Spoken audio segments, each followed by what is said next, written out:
Hello guys, today we are going to study about cell. आज हम बात करने जा रहे हैं सेल के बारे में, कोशिका के बारे में।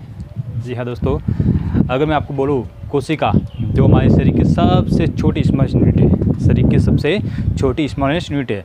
अब आप बोलोगे यूनिट क्या होती है, तो यूनिट को समझाने के लिए मैं आपको एग्जाम्पल देना चाहूँगा अपने मकान का। जिस प्रकार आपने देखा होगा कि मकान के अंदर अपना जो पूरा मकान है, वो पूरा मकान छोटी छोटी ईंटों से मिलकर बना होता है। क्या मकान होता है? छोटी छोटी ईंटों से मिलकर होता है। और जब ईंट ज़्यादा सब मिलते हैं तब ईंट से बनता है आपका दीवार। क्या बनती है? दीवार। और दीवार से फिर बनता है आपका पूरा कमरा, और ऐसे ऐसे बहुत सारे कमरों से मिलकर बना होता है आपका पूरा घर। तो देखिए, जैसे मैं आपको बोलूँ, ये ईंट है, ईंट से बनती है दीवार, दीवार से बनता है कमरा, और कमरा से बनता है घर। तो आपको अगर पूछ लिया जाए कि घर के सबसे स्मॉलेस्ट यूनिट कौन से होती है, तो आप बोलोगे ईंट। क्या होती है? ईंट। उसी प्रकार हमारी जो बॉडी है, हमारी बॉडी की सबसे स्मॉल यूनिट होती है, वो होती है सेल, कोशिका। क्या होती है? कोशिका। कोशिका होती है जब ऐसे से बहुत सारी कोशिका मिलती है तब जाके निर्माण होता है ऊतक का। इट मीन्स टिश्यू का। इट मीन्स टिश्यू का। उसी प्रकार जब ऐसे से बहुत सारे ऊतक मिलते हैं तब जाके निर्माण होता है अंग का, ऑर्गन। और जब ऐसे बहुत सारे अंग मिलते हैं तब निर्माण होता है अंग तंत्र का। और जब ऐसे से बहुत सारे सिस्टम इकट्ठा होते हैं तब जाके निर्माण होता है अपने पूरे शरीर का, अपने पूरे शरीर का। इस प्रकार अपने बॉडी की जो सबसे स्मॉल यूनिट हुई वो कौन सी हुई? कोशिका होगी। क्या होगी? अपने बॉडी की सबसे स्मॉल यूनिट कौन सी है? कोशिका है। ठीक है ना? कोशिका की खोज के बारे में चलिए। तो इससे पहले मैं आपको बता दूं कि अपना जो बायोलॉजी सब्जेक्ट है, बायोलॉजी सब्जेक्ट की शुरुआत होती है वो यहीं से होती है, अपनी एक कोशिका से। क्या होती है? कोशिका से। क्योंकि अपना जो शरीर है, अपनी जो बॉडी है, चाहे अपनी बॉडी का या चाहे किसी भी जानवर की बॉडी के, उन सभी बॉडी की होती है, उन सभी का जो शरीर होता है वो बहुत सारी छोटी छोटी स्मॉल यूनिट से बना होता है। मैंने बोला है आपको यूनिट, न कि अंग। मैंने बोला है आपको यूनिट, न कि अंग। अगर एग्जाम में क्वेश्चन आए कि हमारी बॉडी की सबसे छोटी यूनिट कौन सी है, तो नाम लिखना सेल। अगर अंग आए तो आपको नाम की जरूरत नहीं है, क्योंकि ये इकाई के बारे में पूछा गया है। ठीक है ना? तो अब बात करते हैं अपन खोज के बारे में। तो देखिए, खोज है जो कोशिका की खोज जो की थी वो की थी रॉबर्ट हुक ने। किसने की थी? रॉबर्ट हुक ने। इसकी एक खोज और की थी जिसका नाम है Antonie van Leeuwenhoek. Antonie van Leeuwenhoek. अब आप बोलेंगे कि सर कोशिका की खोज दो इंसान ने कैसे की है? तो दोनों के बारे में कुछ रहस्य है। रॉबर्ट हुक ने जो खोज की है वो खोज की है मृत कोशिका की, डेड सेल की। किसकी की है? डेड सेल्स की। और इस डेड सेल को इसने किस में देखा था? इस डेड सेल को इसने माइक्रोस्कोप के अंदर देखा। तो सबसे पहले मृत कोशिका की खोज करने वाले वैज्ञानिक का नाम क्या है? Robert Hooke. अब बात करेंगे जो एंटनी लीवेनहॉक हैं, इसने सबसे पहले जीवित कोशिका की खोज की थी। इसने सबसे पहले लिविंग सेल, जिसको कहते हैं, इसने सबसे पहले जीवित कोशिका की खोज की थी। ठीक है ना? तो ये दो वैज्ञानिक है। अगर मृत का आ जाए तो आपको लिखना है, अगर आपका जीवित का आ जाए तो अलग लिखना है। कोशिका को अपनी साइंस की भाषा में, कोशिका को अपनी साइंस की भाषा में क्या कहते हैं? साइटो। क्या कहते हैं? साइटो। इसलिए कोशिका की जो स्टडी है वो साइंस की जिस ब्रांच में होती है, कोशिका स्टडी साइंस के जिस ब्रांच में होती है, इसी को कहते हैं अपन साइटोलॉजी। इट मीन्स कोशिका विज्ञान। इट मीन्स कोशिका विज्ञान। ठीक है? तो ये था आपका साइटोलॉजी। अब अगर मैं आपको पूछूं कि पूरे संसार के अंदर जो सबसे छोटी कोशिका है, सबसे छोटी जो कोशिका है, स्मॉलेस्ट सेल, और सबसे जो बड़ी कोशिका है वो कौन सी है, तो आप में से जिस किसी को भी आता है तो वो कमेंट के अंदर अपना जवाब दे सकता है। ठीक है ना? चलिए, तो देखो, सबसे छोटी जो कोशिका है उसका नाम है माइकोप्लाज्मा। माइकोप्लाज्मा है जो सबसे छोटी कोशिका होती है। देख लो इधर। ठीक है ना। और जो सबसे बड़ी कोशिका होती है वो है egg of ostrich, egg of ostrich, it means शुतुरमुर्ग का अंडा। जो अपने विश्व के अंदर जो सबसे जो बड़ी कोशिका होती है वो अपना होता है शुतुरमुर्ग का अंडा, और जो सबसे छोटी कोशिका होती है वो होता है माइकोप्लाज्मा। अगर मैं ह्यूमंस के अंदर बात करूं, मानव के अंदर, इन ह्यूमन, अगर मानव के अंदर सबसे छोटी कोशिका की बात करूं और सबसे बड़ी कोशिका की बात करूं तो नाम किसका आएगा? मानव के अंदर, ह्यूमन के अंदर जो सबसे छोटी सेल है उसको बोलते हैं स्पर्म। क्या बोलते हैं? स्पर्म, जिसको हिंदी में बोलेंगे शुक्राणु, जो कि कहाँ पाया जाता है? नर के अंदर, इट मीन्स पुरुष के अंदर। उसी प्रकार अगर सबसे बड़ी कोशिका की बात करूँ ह्यूमन के अंदर तो उसे बोलेंगे ओवम, उसे बोलेंगे ओवम, इट मीन्स अंडाणु, जो कि पाया जाता है मादा के अंदर अर्थात महिला के अंदर। ठीक है। अगर सबसे लंबी कोशिका की बात की जाए, सबसे लंबी सेल की बात की जाए ह्यूमन के अंदर ही बात कर रहा हूँ मैं, तो सबसे लंबी जो सेल है वो होती है न्यूरॉन। क्या होती है? न्यूरॉन। इसको बोलते हैं तंत्रिका उत्तक। क्या बोलते हैं? तंत्रिका उत्तक, जो अपने ह्यूमन बॉडी के अंदर सबसे लॉन्गेस्ट सेल है। सही है, सबसे लॉन्गेस्ट सेल है। और ये न्यूरॉन क्या है? ये neuron nervous system, nervous system जो है उसकी क्या है? सबसे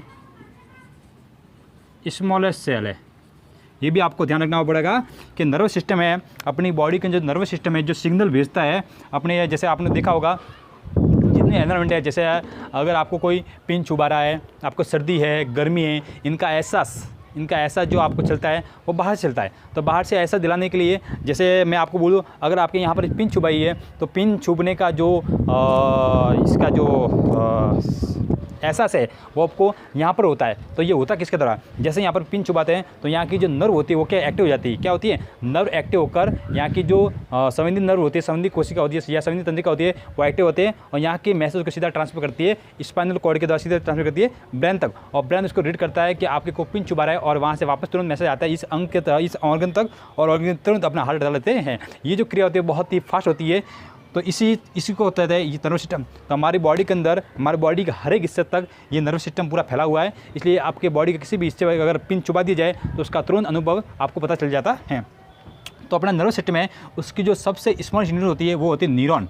देख सकते हो आप न्यूरॉन। इसके न्यूरॉन के अंदर आप देख रहे होंगे कि इसके जो ऊपर जो जाल दिख रहा है ऊपर सेंटर में बीच में तो क्या है? न्यूक्लियस है। सेंटर बीच में क्या है? न्यूक्लियस है। और न्यूक्लियस चारों जो निकले होते हैं इसको कहते हैं डेंड्रस। क्या कहते हैं? डेंड्रस हिंदी में बोलते हैं इसको, ध्रुमा से।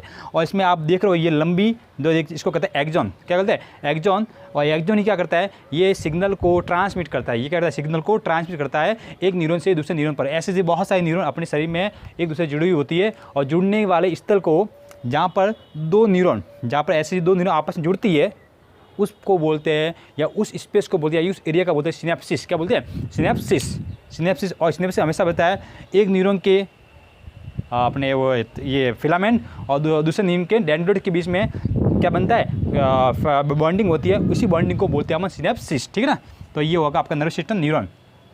चलिए अगर मैं आपको बताऊँ तीव्र विभाजित कोशिका, ऐसी कोशिका जिसमें विभाजन क्षमता क्या होती है? सबसे ज़्यादा होती है। अगर मैं आपको कोशिका के बारे में बोलूँ कि कोशिका अपनी बॉडी की, चाहे हर एक कोशिका की बात करूँ तो अपनी बॉडी के हर एक कोशिका के अंदर विभाजन करने की क्षमता होती है। इसका मतलब जो कोशिका होती है, एक कोशिका है वो अपने विभाजन करेंगे, 1 से 2 बनेंगे, 2 से 4, 4 से 8, इस प्रकार से अपने पूरी बॉडी का निर्माण होता है। तो हर एक कोशिका के अंदर विभाजन करने की क्षमता होती है। ये कोशिका का एक पहले उसका खुद का गुणधर्म है, उसका खुद की जिम्मेदारी है। लेकिन कुछ कोशिका ऐसी होती है जिसके अंदर विभाजन क्षमता क्या होती है? बहुत ज़्यादा होती है। क्या होती है? बहुत ज़्यादा होती है। मतलब अगर मैं आपको बोलूँ, अगर मैं आपके यहाँ पर चीरा लगा दूँ, अगर आपके मैं हाथ पर यहाँ पर चीरा लगा दूँ और यहाँ पर ये कट लग जाएगा, उस कट को वापस जुड़ने के लिए इसमें क्या होनी चाहिए? इसके आसपास कोशिका में विभाजन की क्षमता होगी। तो वो कोशिका विभाजन करके वापस नई कोशिका बनाएंगी, और नई कोशिका बनने के द्वारा यहाँ का घाव पूरा भर जाएगा। इसलिए जब वो घाव भरने के अंदर जो अहम रोल है वो किसका है? कोशिका के अंदर विभाजन होने की क्षमता। कोशिका के अंदर जब विभाजन होता है तभी आपका घाव भर जाता है। इसलिए मैं बोलो कि ऐसी कौन कौन सी कोशिका है जिसके अंदर विभाजन क्या होता है, बहुत ज़्यादा होता है, और कुछ कोशिका जिसमें विभाजन बहुत ही कम होता है। तब सबसे पहले मैं बात बताऊँगा जिसमें विभाजन सबसे कम होता है वो आपका होता है न्यूरॉन। क्या होता है? न्यूरॉन। सबसे कम विभाजन होता है वो किसमें होता है? न्यूरॉन के अंदर। न्यूरॉन के अंदर आप अगर छोटा सा न्यूरॉन कहाँ होता है? ये न्यूरॉन आपके होती है आपकी बॉडी के मेंडल अपने ब्रेन के अंदर होती है, छोटी सी यूनिट होती है। अगर इसके अंदर थोड़ा सा भी कट लग जाए, अगर इसके अंदर थोड़ा सी भी छूट हो जाए तो आपके अंदर इसके अंदर विभाजन होने की कोई गुंजाइश ही नहीं है, और इसके अंदर विभाजन होगा नहीं तो नई कोशिका बनेगी, और नई कोशिका बनेगी नहीं तो वहाँ पर जहाँ पर इसके चोट लगी है वहाँ फिर आपको मरना ही होगा, वहाँ पर आपको फिर मरना होगा। इसलिए यहाँ पर ये इतना नाजुक अंग है अपने बॉडी का, इतना नाजुक अंग है। इसलिए इसके बाहर देखो, इसके बाहर इस न्यूरॉन के बाहर क्या होगी? चमड़ी का खोल होगा, चमड़ी के बाल क्या होगा? कपाल होगी, कपाल के बाल ये क्या? खोपड़ी है, खोपड़ी के बाल की ये बाल है। इस प्रकार अपने इसकी जो न्यूरॉन है ये अपने बॉडी के अंदर इतना तरह से क्या कवर है, क्योंकि इसको पता है कि इसके अंदर अगर एक भी छोटा सा अगर अंश लग गया तो इंसान को मरना ही है। और अगर बात करूँ कि तीव्र विभाजन की कोशिका, ऐसी कौन सी कोशिका है जिसके अंदर विभाजन बहुत ज़्यादा होता है, तो वो है अपनी सुप्रसिद्ध लीवर। जी हाँ, यकृत जो है इसके अंदर सबसे ज़्यादा विभाजन होता है। यकृत के अंदर सबसे ज़्यादा विभाजन होता है। अगर आपके कभी किसी से दुश्मनी हो जाए, किसी से फाइटिंग हो जाए, गुंडे पीछे पड़ जाए, तो अगर वो चाकू लेकर पीछे पड़ जाए तो उनको बोलना, ए भाई रुक, यहाँ मार। क्या मानना है? यहाँ मार। क्योंकि उसको पता नहीं है, अपन को पता है कि अगर मेरे यहाँ पर चाकू घोपी लेगा तो यहाँ पर लीवर के अंदर ऐसी क्षमता है कि वो जल्दी से जल्दी अपनी नई कोशिका बनाकर यहाँ का घाव जल्दी से भर लेगी।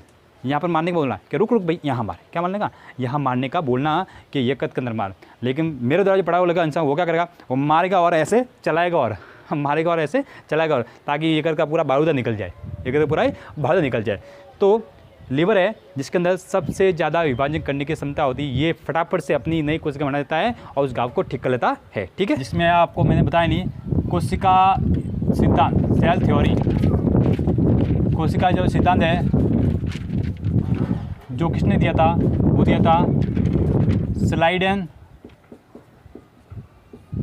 और स्वान, दो वैज्ञानिकों को मिलकर ये सेल थ्योरी दी थी।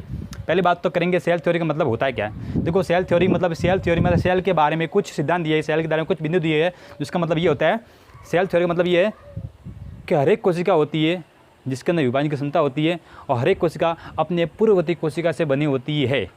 हर एक कोशिका का निर्माण या हर एक कोशिका का विकास अपने पूर्ववर्ती कोशिका से होता है। दूसरा इसका जो पॉइंट है वो है कि चाहे कोई भी जीव हो उसकी सबसे छोटी इकाई कौन सी होती है? कोशिका। तो ये सेल थ्योरी के अंदर ये 3-4 बातें दी हुई है, और ये सेल थ्योरी देने वाले वैज्ञानिक कौन है? स्लाइडेन और स्वान। इसके बाद प्रश्न बार बार पूछा गया है। इसमें आप ये भी ध्यान रखना कि स्लाइडेन जो है वो तो है आपके वनस्पति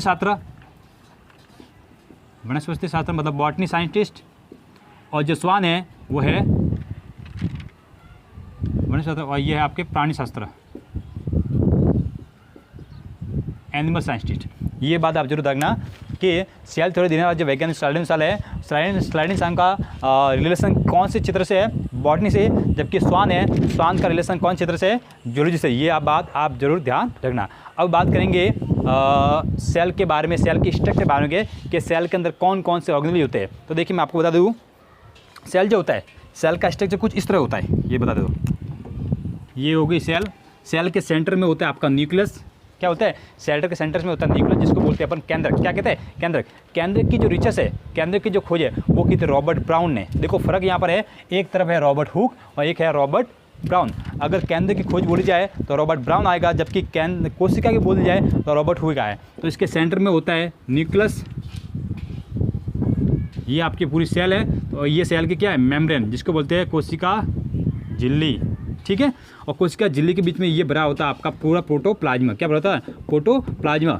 इस प्रोटोप्लाज्मा के अंदर बहुत सारे सेल ऑर्गेनेल होते हैं, मतलब कोशिकांग होते हैं, जैसे कि माइटोकॉन्ड्रिया भी बोल दो यहाँ पर, लाइसोसोम भी बोल दो यहाँ पर, राइबोसोम भी बोल दो यहाँ पर, एंडोप्लाज्मिक रेटिकुलम भी बोल दो यहाँ पर। सब जाके कोशिका यहाँ होती है, गोल्जी का भी यहाँ पर होती है, लाइसोम भी होता है, सब बहुत सारी कोशिका होता है। इनके बारे में एक एक करके हम स्टडी करेंगे स्ट्रक्चर के बारे में। ये पूरा आपका आ जाएगा स्ट्रक्चर के अंदर। ठीक है ना, तो चलिए बात करते हैं अपन सेल स्ट्रक्चर। कोशिका की जो संरचना होती है वो तीन प्रकार की कोशिका से मिलकर होती है। देखो सबसे फर्स्ट है सेल मेम्ब्रेन, जिसको कहते हैं कोशिका झिल्ली,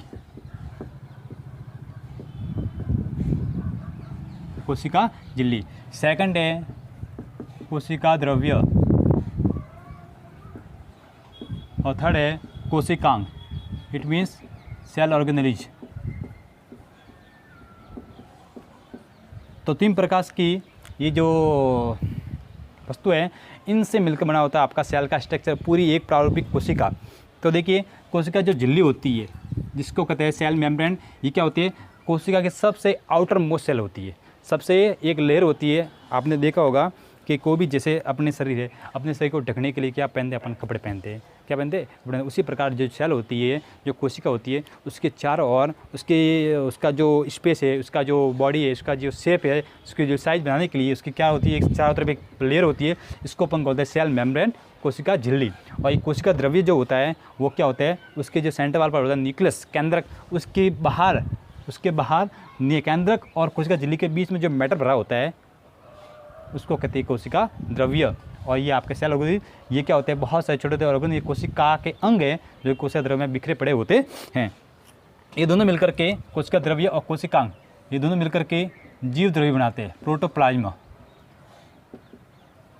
जीव द्रव्य बनाते हैं। एक करके पढ़ेंगे। सबसे पहले बात करेंगे कोशिका झिल्ली के बारे में। सेल मेम्ब्रेन, कोशिका झिल्ली होती क्या है। तो देखिए मैंने बोल दी कोशिका झिल्ली क्या है, ये सबसे बाहरी झिल्ली है, ये पौधों व जंतुओं दोनों में पाई जाती है, पौधों व जंतुओं में दोनों में पाई जाती है। और इस कोशिका की विशेषता है, इसके अगर मैं कार्य की बात करूँ, इस कोशिका की विशेषता है कि ये कुछ पदार्थों को तो अंदर जाने देती है और कुछ पदार्थों को बाहर ही रोक देती है। इसका मतलब ये अपने अंदर जो काम के जो मैटर है, ये काम के जो पदार्थ है उनको ये सिलेक्ट कर करके भेज देती है। इसलिए इसको ये कोशिका में पदार्थों के आवागमन का नियंत्रण करती है, आवागमन का नियंत्रण करती है। और जो भी पदार्थ, जो भी मटेरियल है अंदर बाहर हो रहे हैं उनको सेलेक्ट करके भेजती है, जिनका इनका काम के। इसके लिए इसको कहते हैं चयनात्मक पारगम्य झिल्ली, चयनात्मक पारगम्य झिल्ली, चयनात्मक पारगम्य झिल्ली। अब नेक्स्ट इसके बारे में है, ये बंदी किसकी होती है, कोशिका जो सेल मेम्ब्रेन है, चाहे वो पौधों के अंदर हो क्या चाहे वो जंतुओं के अंदर हो, ये बनी किसकी होती है, तो ये बनी होती है लिपिड और प्रोटीन की।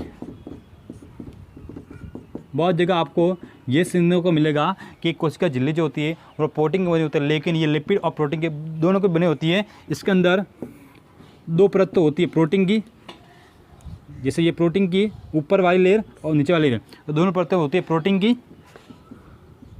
और बीच में जो होती है वो आपकी किसकी परत होती है, लिपिड की, ठीक है ना। तो ये लिपिड और प्रोटीन दोनों की बोलिए। इसके बारे में सेल मेम्ब्रेन का अलग है, 2 वैज्ञानिकों अपने मॉडल भी दिए थे। सेल मेम्ब्रेन के बारे में 2 वैज्ञानिकों अपने मॉडल भी दिए थे। और मॉडल कौन कौन से है, फर्स्ट जो मॉडल है जिसको अपन कहते हैं मॉडल है, उसको कहते हैं इकाई कला मॉडल, जो कि दिया गया था रॉबर्टसन के द्वारा,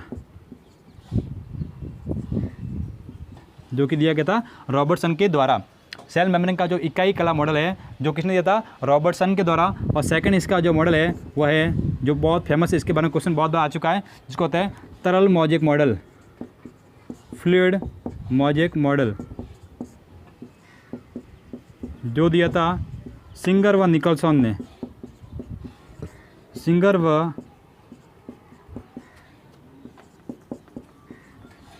निकलसन ने 2 वैज्ञानिकों ने मिलकर ये सेल मेम्ब्रेन के बारे में 2 मॉडल दिए थे। तो सेल मेम्ब्रेन के बारे में आपको याद रखनी है कि सबसे बाहरी झिल्ली है, पौधों व जंतुओं में पाई जाती है। कार्य इसका क्या है, पदार्थों का आवागमन करना, नियंत्रण करना। इसलिए इसको चयनात्मक पार्क में झिल्ली भी कहते हैं। ये बनी होती है लिपिड और प्रोटीन की। इसके अंदर बाहर की तरफ किसकी लेयर होती है, प्रोटीन की, और सेंटर में होती है इसकी लिपिड की लेयर। इसके संदर्भ में इसके अंदर कि बनी किसकी होती है, इसके अंदर इसने 2 वैज्ञानिक ने मॉडल दिए। जो यूनिट जो मॉडल है वो दिया था रॉबर्टसन ने, और आपका जो तरल मौजिक मॉडल है वो दिया गया था सिंगर निकलसन के। इसके बारे में एक अंग और आता है जिसको बोलते हैं सेल वॉल। इट मीन्स कोशिका भित्ति।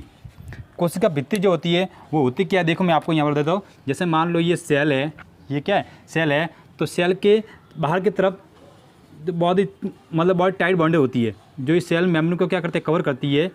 इसका जो एनवेलप है इसको कहते हैं कोशिका भित्ति। क्या कहते हैं, कोशिका भित्ति। ये इसको बाहर से क्या देती है, ये बाहर से इसको बाहरी सुरक्षा प्रदान करती है, बाहरी सुरक्षा प्रदान करती है कौन, सेल वॉल। लेकिन अगर बात मैं करूँ, ये सेल वॉल जो है ये पाई किस में आती है, ओनली 4 पौधों में पाई जाती है, पौधों में पाई जाती है, जंतुओं में सेल वॉल नहीं होती है। मैं आपको सेल बता देता हूँ। आपने देखा होगा जैसे नीम के पेड़ है, बरगद के पेड़, बहुत से बड़े बड़े पेड़ देखो, उसके ऊपर देखो छाल जो होती है ब्राउन कलर की, ब्राउन कलर जो छाल होती है उसको बोलते हैं सेल वॉल। अगर उस छाल को अगर निकालोगे तो उसके नीचे से वाइट कलर की या ग्रीन कलर की एक लेयर निकलेगी, उसको बोलते हैं सेल मेम्ब्रेन। क्या बोलते हैं, सेल मेम्ब्रेन। तो सेल मेम्ब्रेन को जो कवर करती है वो कौन होती है, कोशिका भित्ति। और किस में आती है, इसी पौधों के अंदर। इससे होता क्या है, आपने देखा होगा अगर बाढ़ आ जाए, अगर तूफान आ जाए तो पेड़ सीधे खड़े रहते हैं। इसका अगर सोचो अगर ये नहीं होगी तो पेड़ ऐसे ही टूट जाएगा। जैसे आपने देखा होगा बहुत सारे जैसे एक वर्षीय प्लांट है, एक वर्षीय प्लांट है ना, जैसे गेहूँ है, चना है, बाजरा है, उसमें देखा होगा उसके अंदर वो चाल, ये कुछ जो सेल होती है वो नहीं होती है, तो हवा के द्वारा वो बेचारे झुक जाते हैं, वो टूट जाते हैं, ठीक है ना। तो सेल कोशिका भित्ति है वो सिर्फ कोशिका पौधों के अंदर ही पाते हैं, और इसका काम क्या है, अपने सेल मेम्ब्रेन की बाहरी सुरक्षा करना। एक काम इसका ये होता है कि सेल वॉल जो बनी होती है वो किससे बनी होती है, ये बनी होती है सेल्यूलोज के द्वारा, ये बनी होती है सेल्यूलोज के द्वारा बनी होती है, सेल्यूलोज। इसके बारे में एक चीज़ है, आपने देखा घास जो होती है, घास में कौन सा तत्व होता है, एलिमेंट, सेल्यूलोज होता है। क्या होता है, सेल्यूलोज। इसलिए सेल्यूलोज घास को सिर्फ आपने देखा होगा गाय ही खाते, ये जानवर ही खाते, अपन नहीं खा सकते। क्यों, अपन भी खाना चाहते तो खा सकते हैं, लेकिन सेल्यूलोज के अंदर घास के अंदर जो सेल्यूलोज होता है वो सेल्यूलोज वो क्या एक कॉम्प्लेक्स कंपाउंड है, वो क्या है, कॉम्प्लेक्स कंपाउंड है। इसलिए उसको अगर डाइजेस्ट करना है या उसको पाचन करना है तो उसको पाचन करने के लिए जो एंजाइम चाहिए वो हमारे इस मशीन के अंदर, इस फैक्ट्री के अंदर नहीं है, समझे ना। इसके लिए सेल्यूलोज एक जटिल बहुत ही कॉम्प्लेक्स एलिमेंट है, इसलिए इसका पाचन करने के लिए जो एंजाइम होते हैं वो सिर्फ गाय की आंतों में ही पाए जाते हैं, ठीक है ना। चलिए सेल्यूलोज का पाचन हमारे शरीर के अंदर जा रहे हैं जीव द्रव्य के बारे में, जो कि सेल का दूसरा स्ट्रक्चर है। मैंने बताया सेल के कितने स्ट्रक्चर होते हैं, सेल 3 स्ट्रक्चर में होते हैं। सबसे जो आउटरमोस्ट सेल होते हैं सेल मेम्ब्रेन, उसके अंदर होता है कोशिका द्रव्य, और सबसे अंदर होता है केंद्रक। क्या होता है, केंद्रक या कोशिकांग। तो देखिए अब बात करने हैं जीव द्रव्य जो बना होता है अपने कोशिका द्रव्य प्लस केंद्रक द्रव्य, मतलब साइटोप्लाज्म प्लस न्यूक्लियोप्लाज्म, इन दोनों से मिलकर बना होता है आपका जीव द्रव्य। जीव द्रव्य को सबसे पहले जो देखा था वो किसने देखा था, सर्वप्रथम जो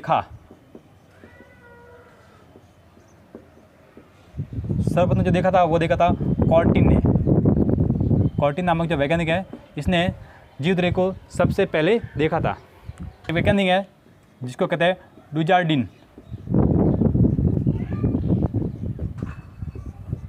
डुजार्डिन ने इस जीव द्रव्य को नाम दिया सार्कोड।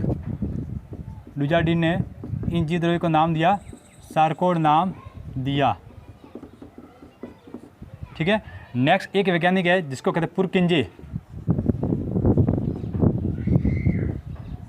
पुरकेंजी ने इस जीव द्रव्य को नाम दिया प्रोटोप्लाज्म। क्या नाम दिया, प्रोटोप्लाज्म नाम दिया। अब बात करेंगे जीव द्रव्य के अंदर जो भी कोशिकांग होती है, जो भी सेल होते हैं उसके बारे में बात करेंगे कि कौन कौन सी कोशिकांग होते हैं, उसके बारे में एक एक कोशिका में अपने फुल डिटेल से स्टडी करेंगे। उसके अंदर उसके रिसर्च के बारे में, उसकी खोज किसने की, उसके बारे में कौन कौन सी बातें आती है उसकी, ठीक है ना। तो चलिए अपना जो कोशिका का जो पहला कोशिकांग है जिसका नाम है अंतःप्रदेव जालिका, इसको इंग्लिश में बोलते हैं एंडोप्लाज्मिक रेटिकुलम, शॉर्ट में इसको बोलते हैं ER, शॉर्ट में इसको बोलते हैं ER। अंतःप्रदेव जालिका की बात करेंगे। इसकी जो खोज है वो की थी KR पोर्टर ने। इसकी जो खोज है वो की थी KR पोर्टर ने। अंतःपादिका जो बनी होती है वो बनी किसके होती है, ये बनी होती है लाइपोप्रोटीन की। किसकी बनी होती है, लाइपोप्रोटीन की। अब इसका जो स्थल है वो कहाँ पर है, मतलब अगर आप इसको देखने चाहोगे कोशिका के अंदर, इसका ढूंढने जाओगे तो आप देखोगे किसके, क्योंकि अंतःप्रदेश कोशिका के अंदर बहुत सारे सेल ऑर्गेनिज होती है। तो ये कौन सी दिखा, ये कहाँ पर दिखा देगी, ये दिखा देगी केंद्रक के पास में, केंद्रक के पास में स्थित। आप जरा इस कोशिका के अंदर इसको ध्यान से देखना, केंद्रक के पास में एक जाल दिखेगा, चपटी चपटी नलिका का एक आपको जाल दिखेगा। अगर आपने देखा होगा, इसको देखना, जैसे आपने देखा होगा मरा हुआ कंकाल कैसा होता है, जिसकी रीढ़ की ये पसलियाँ कैसी होती है, इस तरह का आपको कोशिका के में केंद्र के पास आपको नलिकाओं का क्या दिखेगा, जाल दिखेगा। इसलिए इस अंतःप्रदेव जालिका का कहा गया है कि इसको कोशिका का कंकाल भी कहते हैं, स्केलेटन ऑफ सेल, कोशिका का कंकाल किसे कहा गया है, अंतःप्रदेवीय जालिका को, ठीक है। अब इसका जो कार्य है वो क्या है, इसका काम है वसा का संश्लेषण करना, सिंथेसिस ऑफ फैट, वसा का संश्लेषण करना इसका जो फंक्शन है। नेक्स्ट इसके बारे में बात की जाए, इसके टाइप के बारे में कि ये कितने टाइप की होती है। तो आपके सेल के अंदर जो ER है वो आपके दो टाइप की होती है। एक ER है रफ अंतःप्रदेव जालिका RER, एक होती है SER। आपका होता है खुरदरी अंतःप्रदेव जालिका, और S का मतलब स्मूथ, मतलब चिकनी अंतःप्रदेव जालिका। अब ये खुरदरी की होती है। खुरदरी ये इसलिए होती है क्योंकि इसकी जो ER जो चपटी नलिका है, इसके ऊपर किसके कण होते हैं, राइबोसोम के कण होते हैं, राइबोसोम के कण इसके ऊपर पाए जाते हैं, जबकि इसके अंदर राइबोसोम के कण क्या होते हैं, एब्सेंट होते हैं। इसलिए ये क्या होती है, चिकनी होती है। राइबोसोम के बारे में एक बात और है कि राइबोसोम क्या होते हैं, राइबोसोम को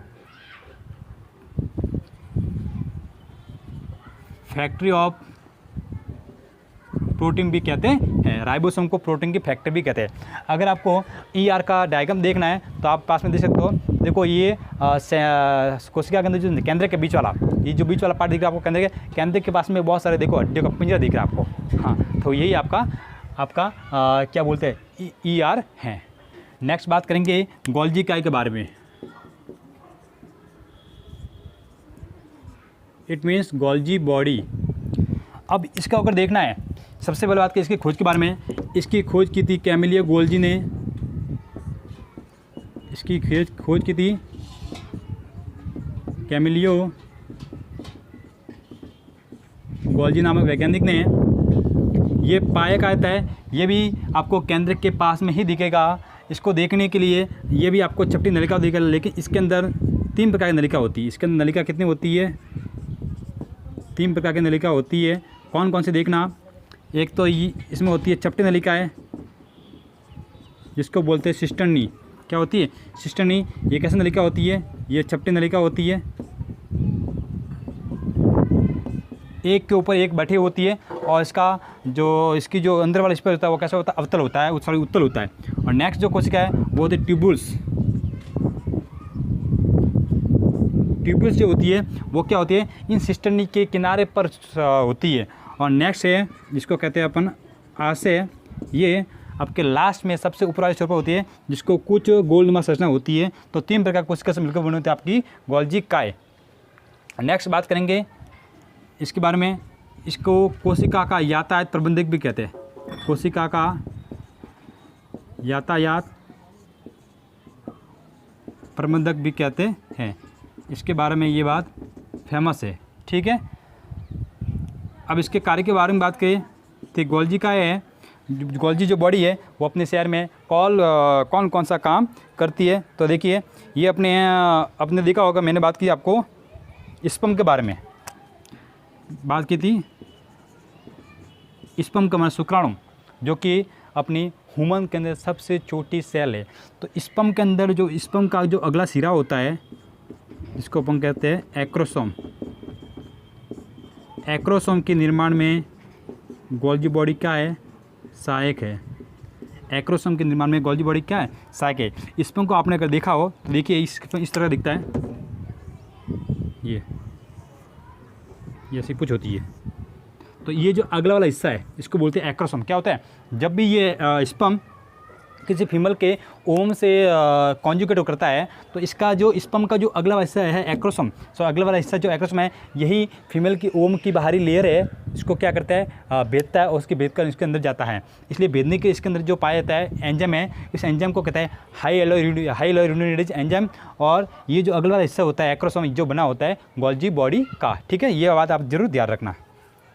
और एक इसमें एक कार्य इसका और है, ये है अंडे के अंदर। आपने देखा होगा अंडे के अंदर जो पीतक है, पीतक मतलब यॉक, जब आपने कभी अंडे खाया हो तो अंडे के अंदर जो फोड़ने पर जो अंदर का जो पीला पीला मैटर निकला है, येलो लाइक मैटर, जिसको कहते हैं अंडे का यॉक, वो भी बना होता है गोल्जी बॉडी का। ठीक है ना। नेक्स्ट इसके जो ऑर्गेनिज है वो अपने नेक्स्ट अगले वीडियो के अंदर हम बात करेंगे। ओके।